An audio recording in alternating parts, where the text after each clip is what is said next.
بسم اللہ الرحمن الرحیم نحمدہ ونصلی علی رسولہ الکریم اما بعد۔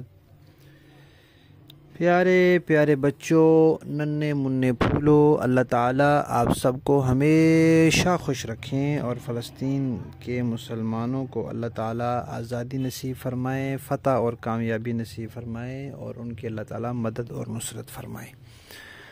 الاحسان اکیڈمی والے چچا کی طرف سے السلام علیکم ورحمۃ اللہ وبرکاتہ۔ ہماری کہانی چل رہی ہے مسجد اقصیٰ اور فلسطین، اور اس کے 26 حصے ہم سن چکے ہیں، اور اب ہماری یہ کہانی انشاءاللہ ختم ہونے والی ہے۔ آج ہے اس کا 27واں حصہ۔ پیارے بچوں، کچھ لوگ ہیں جن کے پہلے ہم نام بتا چکے ہیں، وہ کہتے ہیں جناب مسجد اقصیٰ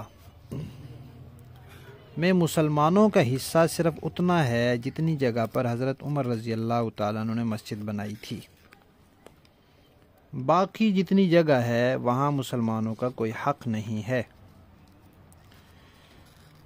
اور جو حضرت عمر رضی اللہ تعالیٰ عنہ نے مسجد بنائی تھی، اس کے بارے میں بھی وہ کہتے ہیں کہ یہ حق صرف انتظامی طور پر ہے، شریعت کی وجہ سے نہیں ہے، دین کی وجہ سے نہیں ہے، بس انتظامی ہے، کیونکہ اس وقت مسلمانوں نے اس کو فتح کیا تھا تو پھر وہاں مسجد بنا لی، تو اب وہ مسجد چونکہ مسلمانوں کی مقدس جگہ ہے، لہذا وہ تھوڑی سی جگہ مسجد عمر جسے کہتے ہیں وہ وہاں مسلمانوں کی جگہ ہے، باقی تو یہودیوں کی جگہ ہے، وہ ان کو دے دینی چاہیے۔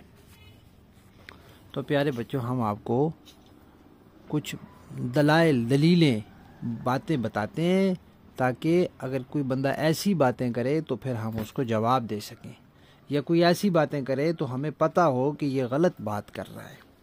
پہلی بات یہ ہے کہ ہم نے کہانی میں یہ سنا ہے کہ مسجد اقصیٰ کے بانی حضرت ابراہیم علیہ السلام ہیں، اور پھر اس کو نئی تعمیر کرنے والے حضرت داؤد علیہ السلام اور ان کے بیٹے حضرت سلیمان علیہ السلام ہیں۔ پھر وہاں اسی جگہ اللہ تعالیٰ کی جو کتابیں نازل ہوئیں، اس میں زبور بھی ہے اور اس میں انجیل بھی ہے جو عیسیٰ علیہ السلام پر نازل ہوئی، اور وہاں نماز پڑھانے والے نبی پاک صلی اللہ علیہ وسلم ہیں، سارے انبیاء ان کے پیچھے نماز پڑھنے والے ہیں۔ تو یہ جو پوری جگہ ہے، پوری چار دیواری، جس کو القدس کہتے ہیں، جس کو بیت المقدس کہتے ہیں، جس کو الاقصیٰ کہتے ہیں، جس کو مسجد اقصیٰ کہتے ہیں، تو اس ساری جگہ پہ حق کس کا ہے؟ اس کا جو ان سارے نبیوں کو مانتا ہے، ابراہیم علیہ السلام کو بھی، داؤد علیہ السلام کو بھی، یعقوب علیہ السلام کو بھی، اور موسیٰ علیہ السلام کو، عیسیٰ علیہ السلام کو، اور نبی پاک صلی اللہ علیہ وسلم کو، اور سب کو ماننے والے تو صرف مسلمان ہیں، اس لیے یہاں اس پوری جگہ پر حق بھی صرف مسلمانوں کا ہے۔ ایک بات ہو گئی۔ دوسری بات کہ جو ملک شام ہے نا پورا، اس میں فلسطین بھی شامل ہے، یا مسجد اقصیٰ وغیرہ سب کچھ شامل ہے، اس کو کہا جاتا ہے کہ یہ انبیاء کی سرزمین ہے، کہ یہاں بہت نبی آئے، تو ملک شام نبیوں کی زمین ہے۔ اور پیارے بچوں، آپ نے یہ بات کہانی میں سن لی ہے کہ یہودی تو نبیوں کو قتل کرنے والے ہیں۔ تو پیارے بچوں، جو بندہ کسی کو قتل کر دے، پھر اس کے مال میں سے قتل کرنے والے کو حصہ نہیں ملتا۔ خدا نخواستہ کوئی بدبخت بیٹا اپنے ابو کو قتل کر دے، پھر ابو کے مال میں سے بیٹے کو کچھ بھی نہیں ملے گا، یہ اللہ تعالیٰ کا فیصلہ ہے۔ تو یہودی تو نبیوں کو قتل کرنے والے ہیں، جب یہ نبیوں کو قتل کرنے والے ہیں تو نبیوں کی سرزمین میں ان کا کوئی حصہ بھی نہیں ہو سکتا۔ دو باتیں ہو گئی۔ پہلی بات یہ کہ یہاں اس کا حق ہے جو سارے نبیوں کو مانتا ہے، اور سارے نبیوں کو ماننے والے تو صرف مسلمان ہیں۔ اور دوسری بات یہ کہ یہودی تو نبیوں کے قاتل ہیں، اور جو قتل کرتا ہے اس کو پھر حصہ نہیں ملتا۔